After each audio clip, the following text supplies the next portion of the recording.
যার সাথে সামাজিক দ্বন্দ্ব, যার সাথে পারিবারিক দ্বন্দ্ব, যার সাথে রাজনৈতিক দ্বন্দ্ব, তাকে কোন একটা কারণে মব সন্ত্রাসের শিকার করে তাকে পঙ্গু করে দেওয়া হচ্ছে। এই বাংলাদেশ ছাত্র জনতা কখনোই চায় নাই, এই দেশের 18 কোটি মানুষ এই বাংলাদেশ চায় নাই। প্রিয় বালিগাঁওবাসী, আপনারা বিগত 54 বছরে আমাদের যারা পিতৃতুল্য, আমাদের যারা ময়মুরব্বিয়া, আপনারা অনেক রাজনৈতিক নেতৃবৃন্দ দেখেছেন, অনেক রাজনৈতিক দল দেখেছেন। আমরা এখানে কাউকে ছোট করা, কাউকে খাটো করা আমরা সেজন্য আসি নাই। আজকে আমরা আপনাদের মনের সাথে আমাদের মনের ভাবনা, আমরা আপনাদের মনের ভাবনা জানতে এসেছি। আমরা জানি আপনারা কত দুঃখ কষ্টের মধ্যে আছেন। আমাদের এই বালিগাঁও বাজারে যতগুলো ব্যবসা প্রতিষ্ঠান আছে, আমরা অত্যন্ত দুঃখ ভারাক্রান্ত হৃদয়ে আমরা দেখছি যে ব্যবসায়ীদের ব্যবসা যেইভাবে অগ্রগতি হওয়া উচিত ছিল, তাদের ব্যবসা বাণিজ্যে যেইভাবে উন্নতি হওয়ার কথা ছিল, তাদের যে 2 চোখ পড়া স্বপ্ন ছিল, সব ধূলিসাৎ হয়ে গিয়েছে। আজকে যখন বাজারে আমাদের পরিবারের অভিভাবকরা বাজার করতে আসেন, তারা বাজারে কতটুকু টাকা নিয়ে আসেন আর বাজার থেকে তারা কতটুকু সদাই কিনে নিয়ে যেতে পারেন, এখানে যারা উপস্থিত আছেন এবং মাইকের আওয়াজ যত দূরে যায় আমরা সবাই বুঝি, আমরা সবাই জানি। যেহেতু আমরা মধ্যবিত্ত, নিম্ন মধ্যবিত্ত, হয়তো আমরা অনেক সময় মুখ ফুটে তা বলতে পারি না। তাই আজকে আমরা এসেছি আপনাদের কাছে ভোটের জন্য না, আপনাদের সাথে আমাদের যে একটা ঐক্য, আপনাদের দুঃখ, আপনাদের কষ্ট, আপনাদের দুর্দশা, আপনাদের স্বপ্ন ভঙ্গ হওয়া, আপনারা যে প্রতারিত হলেন তার সাথে সুর মেলাতে এসেছি, সেজন্য সমবেদনা জানাতে এসেছি। আমাদের কর্তব্য এতটুকুই।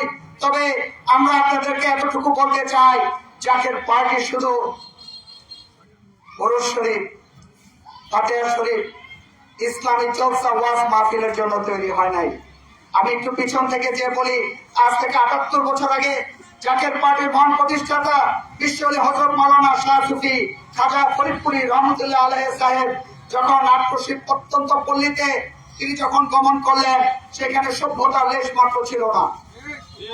তারপর তিনি সেখান থেকে সত্য ইসলামের দাওয়াত, হেদায়েতের বাণী প্রচার শুরু করলেন। তখন থেকেই প্রকৃত অর্থে জাকের পার্টির বীজ বপন হয়েছিল, জাকের পার্টির গোড়াপত্তন হয়েছিল। তারপর এই হেদায়েতের বাণী আটরশি, সদরপুর, ফরিদপুর থেকে সারা বাংলাদেশে ছড়িয়ে পড়ে, তারপর তা সারা বিশ্বে ছড়িয়ে পড়ে। আর তখনই জাকের পার্টি প্রতিষ্ঠার পথ সুগম হয়। এটা আল্লাহ রাসূলের পার্টি, এটা কখনোই কোনো সাধারণ মানুষ প্রতিষ্ঠা করে নাই। শুধু সংক্ষেপে বলতে হবে, এই জাকের পার্টির প্রতিষ্ঠাতা এই বিশ্বের মহাওলি, বিশ্বলি খাজা ফরিদপুরি রহমতুল্লাহ আলাইহি সাহেব আজ থেকে 36 বছর আগে ঈদে মিলাদুন নবীর শুভেচ্ছা থেকে সময়, শেষ রাতের সময় যখন আল্লাহর দরবারে দোয়া কবুল হয়, সেই সময় তিনি নিজের পবিত্র হুজরা শরীফ থেকে জাকের পার্টির ফলক উন্মোচন করেন, জাকের পার্টি প্রতিষ্ঠা করেন। কাজে এই সকলের প্রতি শ্রদ্ধা রেখে বলতে হয় যে জাকের পার্টি এমনি এমনি প্রতিষ্ঠা হয় নাই, কোন দোকানে বসে প্রতিষ্ঠা হয় নাই, ক্ষমতায় যে প্রতিষ্ঠা হয় নাই, রবিবার সোমবারে প্রতিষ্ঠা হয় নাই। যেই দিনে বিশ্বনবী রাসূলুল্লাহ পাক সাল্লাল্লাহু আলাইহি ওয়াসাল্লাম এই ধরাধামে আগমন করেছিলেন, যেই দিনে বিশ্বনবী কেদারজান সাহেবের মহান আধ্যাত্মিক মুর্শিদ খাজা এনায়েতপুরী কুদ্দাসাসুল্লাহ দাদাজান হুজুর এই দুনিয়াতে তাশরীফ রেখেছিলেন, সেই দিন জাকের পার্টি প্রতিষ্ঠা হয়েছে। কাজেই আপনাদেরকে আমরা বলতেই হবে যে আজকে ভালো মানুষকে রাজনীতিতে আসতে হবে। সেজন্য খাজা ফরিদপুরি রহমতুল্লাহ আলাইহি এই জাকের পার্টি প্রতিষ্ঠা করেছেন। আজকে আমাদের রাজনীতিতে একটা প্রচলিত কথা আছে যে যত বেশি চালা, যে যত টাউট, যে যত বাটপার, তারই রাজনীতিতে আসা উচিত। সেটার ফলাফল আমরা 54 বছরে দেখলাম। কিন্তু দুর্ভাগা জাতি আমরা, যে যত কথাই আমরা বলি না কেন, 2টা কাজ আমাদের দেশে হয়, বালিগাঁও, টঙ্গিবাড়ি, মুন্সিগঞ্জ, সারা বাংলাদেশ। নির্বাচনে যেই প্রার্থীর গাড়িটা বেশি দামি তাকে আমাদের মানুষ বেশি পছন্দ করে।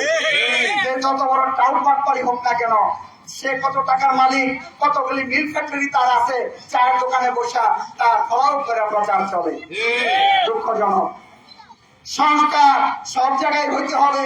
সবার আগে আমাদের বালিগাঁওবাসী যারা গরিব দুঃখী নির্যাতিত নিপীড়িত মানুষ, আপনাদের মনের পরিবর্তন আগে করতে হবে। তারপর নির্বাচনের আগের দিন সবাই অপেক্ষায় থাকে যে কখন কুটুম পাখি আমাদের ঘরে আসবে।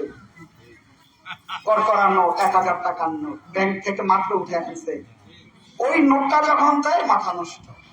পরের দিন যেখানে বলে ওইখানে সিল মারে। পরিণতি কি হয়? 5 বছর দুঃখ করো, কষ্ট করো। 5000 কোটি নিয়ে গেছে। ওই যে আমাদের ছোট ভাই জাকি সত্য কথা বলছে, জাকি যেটা বলছে নাকি সত্য। 5000 কোটি নিয়ে যায়, 5 বছর আমরা কাটতে থাকি। ব্যবসা নষ্ট হয়, চাকরি থাকে না, এদিকে জনসংখ্যা বাড়ে। আমাদের ছেলেরা বিশ্ববিদ্যালয় থেকে মাস্টার ডিগ্রি পাস করে বাইরে হয়, চাকরি নেয়। এটার জন্য দায়ী কে? 1000 টাকার নোট।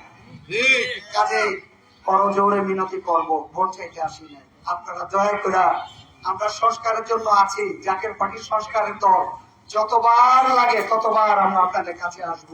শুধু করজোড়ে মিনতি করি বালিগাঁওবাসী, আপনারা দয়া করে ভোটের আগের দিন ওই নতুন টাকার ঘানে আর ভুল করেন না, হারায়েন না।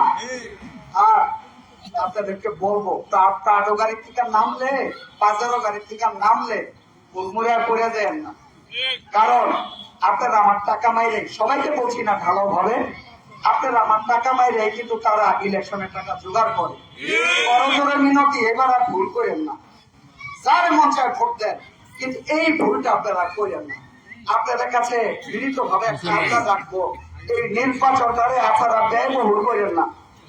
নির্বাচনে যদি প্রার্থী আপনার জন্য 10 কোটি খরচ করে 5000 কোটি নিয়ে যাবো, আপনার টাকা নিয়ে যাবে। কাজে আপনারা কি 10 কোটি টাকার প্রলোভনে আপনার ভবিষ্যৎকে বিক্রি করে দিবেন? আপনার ইমান বিক্রি করবেন? তালিকাবাসীর ভাগ্য বিক্রি করে দিবেন? ধন্যবাদ। এই জন্য শোনেন, এই দেশে ইসলাম আনছে অলিয়া, আজকে অলিয়াদের মাজার শরীফ হামলা করা হয়।